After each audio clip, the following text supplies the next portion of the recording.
ఎక్కడైనా సమస్యల గురించి డిస్కషన్ ఉంటుందా, దాన్ని అడ్రస్ చేసే ప్రయత్నం ఉందా, రిజాల్వ్ చేసే ప్రయత్నం ఏమైనా చేస్తున్నారా, లేదు అనే విషయం మీకు ఎక్కడ చూసినా కనిపిస్తుంది. ఏ ఇన్సిడెంట్ అయినా అవన్నీ గాలికి వదిలేశారు. హామీలు ఎప్పుడో కొట్టుకుపోయినాయి. ఆ రోజు జగన్మోహన్ రెడ్డి గారు చెప్పారు అవి ఇంప్లిమెంట్ చేయాలనే ఆలోచన ఆయనకు లేదు కాబట్టి అలాంటివి చెప్తున్నారని. కానీ ఆ రోజు బాండ్ పేపర్ లాగా రాసి సంతకం చేసి ప్రతి ఇంటికి పంచారు.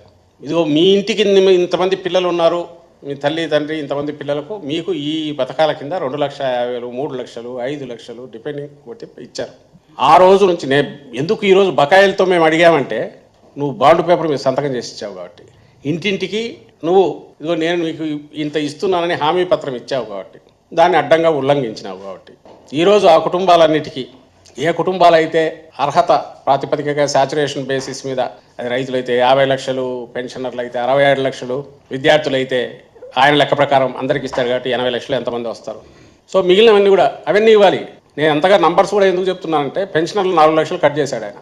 చంద్రబాబు నాయుడు గారు ఎయిదర్ ఇంప్లిమెంటేషన్ ఎత్తేస్తాడు, లేదా నంబర్స్ అన్నీ తగ్గించేసి ఇదిగో ఇంప్లిమెంట్ చేశారన్నా చెప్తాడు. ఈ కార్యక్రమానికి ఇంత స్పందన రావడానికి కారణం ఏమంటే ప్రజల్లో అంత ఆగ్రహం ఉంది, అసంతృప్తి కాదు, ఆగ్రహం. అయితే వాళ్ళ ధైర్యం ఏంటంటే చంద్రబాబు నాయుడు గారి ధైర్యం, ఇంకా 5 ఏళ్ళు అయితే ఏం చేయలేరు కదా మమ్మల్ని, ఆ తర్వాత ఏమవుతుందో మళ్ళీ చూసుకుందామని. పోనీ ఎక్కడైనా పొదుపు చేసి ఏదన్నా అప్పులు చేయకుండా ఉన్నారంటే బహుశా రికార్డు స్థాయిలో 1,51,000 కోట్లని ఈరోజు చూశాను ఈ ఏడాదిలో. మరి ఎక్కడికి పోయాయని? అవి అబద్ధాలు ఆడారు. దానికి సంబంధించి అప్పు చేస్తున్నారు, బ్రహ్మాండంగా తీసుకుంటున్నారు, వారం తిరిగేసరికి తెస్తున్నారు. అది ఎక్కడికి పోతుందో తెలియట్లే. జగన్మోహన్ రెడ్డి గారు తెచ్చిన ప్రతి రూపాయికి ఖర్చు ఇది ఉంది. అది ఎక్కడికి పోతుందో క్లియర్గా లెక్కలు ఉన్నాయి. మీది ఎక్కడికి పోతుందో తెలియట్లా. నువ్వు స్కీములు ఇంప్లిమెంట్ చేయక, నువ్వు కొత్తవి కూడా మటుంచు, ఇస్తున్నవి ఎత్తేసి, జగన్మోహన్ రెడ్డి గారు ఇస్తున్నవి కూడా ఎత్తేసాక, ఇంక నీ మీద ఆగ్రహం రాక, కడుపు మండక, సందు ఎక్కడ దొరికితే తొక్కుదామని చూడక ప్రజలు ఊరకెందుకుంటారు?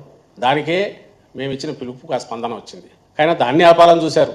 నిన్న ఈవినింగ్ సాయంత్రం వరకు అసలు పర్మిషన్ ఇవ్వము అని కొద్ది రోజులు కొంతమంది ఏదో సెక్షన్ 30 ఇన్వోక్ చేస్తూ కొంత చేసి నిన్న ఈవినింగ్కు చూస్తున్నట్టు వదిలేయడం, కొన్ని చోట్ల మాత్రమే చేసుకుని నేను ఓరల్గా చెప్పడం అంతా. ఈరోజు మళ్ళీ చాలా చోట్ల నుంచి ఎలా నిరసన తెలపాలని కూడా వాళ్ళే డిసైడ్ చేస్తున్నారు పోలీసులు. చిత్రం అది. నువ్వు ఇది ప్రజాస్వామ్య దేశం మీద అర్థం కావట్లా. వైఎస్ఆర్సీపీ ఇంతవరకు వైలెంట్ ఇన్సిడెంట్స్ ఎక్కడా ఇంకా ఇచ్చేసింది సందర్భం లేదు. ఓ రాజకీయ పార్టీగా ప్రశాంతంగానే మేము నడుపుతున్నాం. ఈరోజు కూడా అదే చేశాం. కొన్ని ఏదైనా వైలెన్స్ క్రియేట్ అయ్యే అవకాశాలు ఉన్నాయంటే అవి లేవు. పీస్ఫుల్ ప్రొవిజన్స్ అని చెప్పాము, ఖచ్చితంగా అవే ఫాలో అయ్యారు. ఈరోజు అవి పాటించారు. ఇంకా మీరు ఆ ప్లకార్డు ఆపుకుంటే ఆగుతుందా? నువ్వు పొడిచిన వెన్నుపోటు ప్రజలు మర్చిపోతారా? చంద్రబాబు నాయుడు గారిని అడుగుతున్నాం. 95లో ఈయన పొడిచింది ఒకళ్ళ మామకైతే, ఆ తర్వాత వరుసగా ఎక్కడో చిన్న చిన్నవి గుచ్చడము అవి చేస్తున్నాడు, చిన్న చిన్న హామీలతో మోసం చేసి అవి చేస్తే, ఈసారి ఏకంగా అడ్డంగా 5 కోట్ల మందికి వెన్నుపోటు పొడిచారు చంద్రబాబు నాయుడు గారిని.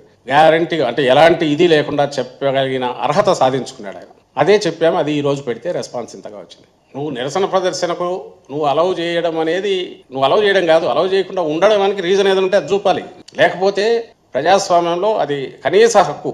ఇండివిజువల్స్కైనా, సమూహాలకైనా, ప్రజా సంఘాలకైనా, రాజకీయ పార్టీలకైనా. దానిలో నువ్వు డైరెక్ట్ చేయడం ఇది. నువ్వు ప్లకార్డు పట్టుకోవాలా, దాని మీద ఏం రాయాలి, నిన్ను అలౌ చేస్తే చంద్రబాబు జిందాబాద్ అని రాయమంటావు. ఎందుకు రాస్తారు? నీ మీద ఆగ్రహం ఉంది, మీ ప్రభుత్వ తీరు మీద ఆగ్రహం ఉంది, కోపం ఉంది అని ఎక్స్ప్రెస్ చేయడానికే రోడ్ల మీదకి వచ్చినారు. ఈ ప్రభుత్వం మీద నమ్మకుంటే అంతమంది ఎందుకు వస్తారు? వైఎస్ఆర్సీపీ పిలిపిస్తే ఎందుకు వస్తారు?